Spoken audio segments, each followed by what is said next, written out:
లైంగిక ఆరోపణలు ఎదుర్కొంటున్న ట్రైనీ ఐపీఎస్గా శిక్షణ పొందుతున్న ఉదయ్ కృష్ణారెడ్డి ఇన్స్టాగ్రామ్ వేదికగా స్పందించారు. తనపై వచ్చిన ఫిర్యాదులు, ప్రచారాలు అవాస్తవమంటూ పోస్టు పెట్టారు. చట్టంపై తనకు పూర్తి నమ్మకం ఉందని, న్యాయం తప్పక గెలుస్తుందంటూ రాసుకొచ్చారు. కాగా ట్రైనీ మహిళను లైంగికంగా ఇబ్బందులకు గురిచేస్తున్నాడని ఆరోపణలతో నిన్న అత్తాపూర్ పోలీస్ స్టేషన్లో ఉదయ్ కృష్ణారెడ్డిపై పలు సెక్షన్ల కింద కేసులు నమోదయ్యాయి. ఘటనపై పోలీసులు కేసు నమోదు చేసుకుని దర్యాప్తు చేస్తున్నారు.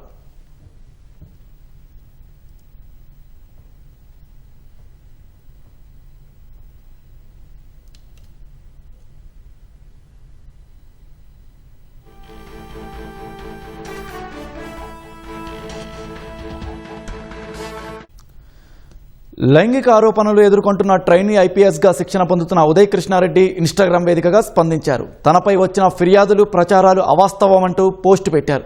చట్టంపై తనకు పూర్తి నమ్మకం ఉందని, న్యాయం తప్పక గెలుస్తుందంటూ రాసుకొచ్చారు. కాగా ట్రైనీ మహిళను లైంగికంగా ఇబ్బందులకు గురిచేస్తున్నాడని ఆరోపణలతో నిన్న అత్తాపూర్ పోలీస్ స్టేషన్లో ఉదయ్ కృష్ణారెడ్డిపై పలు సెక్షన్ల కింద కేసులు నమోదయ్యాయి. ఘటనపై పోలీసులు కేసు నమోదు చేసుకుని దర్యాప్తు చేస్తున్నారు.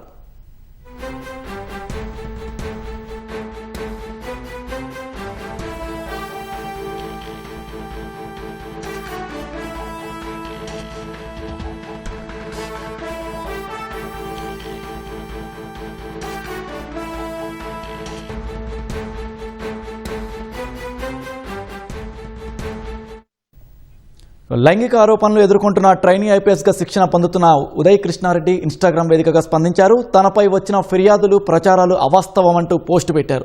చట్టంపై తనకు పూర్తి నమ్మకం ఉందని, న్యాయం తప్పగా గెలుస్తుందంటూ రాసుకొచ్చారు. అయితే ఇక ఈ ఘటనకు సంబంధించి మరింత సమాచారం, పూర్తి సమాచారం నాగార్జునను అడిగి తెలుసుకుందాం. నాగార్జున, చెప్పండి, ఇప్పుడు ప్రస్తుతం పరిస్థితి అక్కడ ఎలా ఉంది? ఆయన ఏమంటున్నారు అసలు? కొంచెంసేపు క్రితం ఉదయ్ కృష్ణారెడ్డి మోతీ నగర్ లోని తన బంధువు ఇంటికి వెళ్లారు. నిన్న ఈ కేసు నమోదైన తర్వాత ఆయన అక్కడికి వెళ్లారు. బంధువు ఇంటికి వెళ్లిన తర్వాత ఈ రోజు ఉదయం ఆయన ఆత్మహత్యాయత్నం చేసినట్టుగా మనకు తెలుస్తుంది. సో ప్రస్తుతం వెంటనే అతన్ని ఎస్ఆర్ నగర్ లో ఉన్నటువంటి జయంత్ ఆసుపత్రికి ఆయన్ని తరలించారు. ప్రస్తుతం ఆయన ఐసీయూలో చికిత్స అందిస్తున్నట్టుగా తెలుస్తుంది. దీనికంటే ముందు ఆయన పొద్దున ఒక పోస్ట్ పెట్టారు. నాపై వచ్చినటువంటి ఫిర్యాదులు, ప్రచారాలు పూర్తిగా అవాస్తవం అని ఆయన ఇన్స్టాగ్రామ్ లో స్టోరీ పెట్టారు. చట్టంపై నాకు పూర్తి నమ్మకం ఉందని, న్యాయం తప్పక గెలుస్తుందని అంటూ ఆయన పోస్ట్ పెట్టారు. సో వాస్తవాలను నిర్ధారించుకున్న తర్వాతే రిపోర్ట్ చేయండి అంటూ పోస్ట్ పెట్టారు. ఇన్స్టాగ్రామ్ ఈ స్టోరీ ద్వారా ఆయన స్పందించారు. కాగా నిన్న ట్రైనీ ఐపీఎస్ ని తను వేధిస్తున్నాడంటూ బాధితురాలు, అంటే అతనితో పాటుగా ట్రైనింగ్ అవుతున్నటువంటి మహిళా ఐపీఎస్ అధికారి ఆమె పోలీసులకు ఫిర్యాదు చేశారు. అత్తాపూర్ లో ఆమె ఫిర్యాదు చేసి దాని మీద కేసు నమోదు పోలీసులు ఈ కేసులో దర్యాప్తు చేస్తారు. ఒకవైపు దర్యాప్తు కొనసాగుతుండగా నిన్న ఆయన లైంగిక ఆరోపణల కారణంగా అతన్ని ఎన్పీఏ నుంచి ఈ ట్రైనింగ్ నుంచి కొంత సస్పెండ్ చేశారు. అతను వెంటనే ఎన్పీఏ నుంచి నేరుగా మోతీ నగర్ లో ఉన్నటువంటి తన బంధువు ఇంటికి వచ్చారు. వచ్చిన తర్వాత ఈ జరిగిన విషయం అంతా అతనికి తను ఎలాంటి తప్పు చేయలేదంటే అతనికి చెప్పడం, తర్వాత రాత్రి నిద్రించిన తర్వాత తెల్లవారుజామున ఆయన చూసేసల్లా అతను చన్నం లేకుండా పడి ఉంటుంది. వెంటనే గమనించి ఆసుపత్రికి తరలించారు. ప్రస్తుతం ఆయన ఐసీయూలో చికిత్స పొందుతున్నట్టు తెలుస్తోంది. నిన్న దాదాపు ఈ విషయం మొన్న 18వ తేదీన ఈ కేసు నమోదైంది. అప్పటి నుంచి కూడా అటు సోషల్ మీడియాలో విపరీతమైనటువంటి చర్చ జరిగింది. గతంలో అతని గురించి ఈ కానిస్టేబుల్ నేరుగా ఐపీఎస్ అధికారిగా సాధించడం పట్ల అతని మీద పూర్తి స్థాయిలో అన్ని మీడియాలు కూడా ప్రశ్నించాయి. సడన్ గా ఈ ఘటన జరిగిన తర్వాత అతని మీద ఉన్నటువంటి మీడియాలో విపరీతంగా చర్చ కొనసాగింది. ఈ ఘటనకు సంబంధించినంత బాధితురాలు ఆరోపణలు చేసి తనపై లైంగిక వేధిస్తాన్ని కట్టి మెడ మీద పెట్టి తన ప్రైవేట్ స్పాట్ టచ్ చేస్తూ వీడియోలు తీస్తూ అసభ్యంగా ప్రవర్తించాలని అక్కడ ఉన్నటువంటి తెలుగు ట్రైనీలతో పాటు కలిసి నన్ను బహిరంగంగా అవమానపరిచేవారని ఆమె ఫిర్యాదులో పేర్కొన్నారు. దీని మీద పలు సెక్షన్ల కింద అత్తాపూర్ పోలీసులు కేసు నమోదు చేసి దర్యాప్తు చేశారు.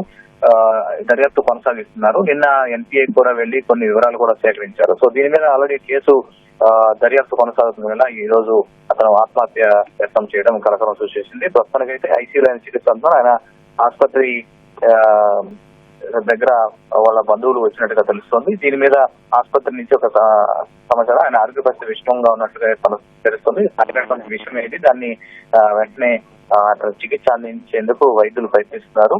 సో దీనికి సంబంధించి ఆసుపత్రి నుంచి అప్డేట్ రావాల్సి ఉంది. ధన్యవాదాలు నాగార్జున.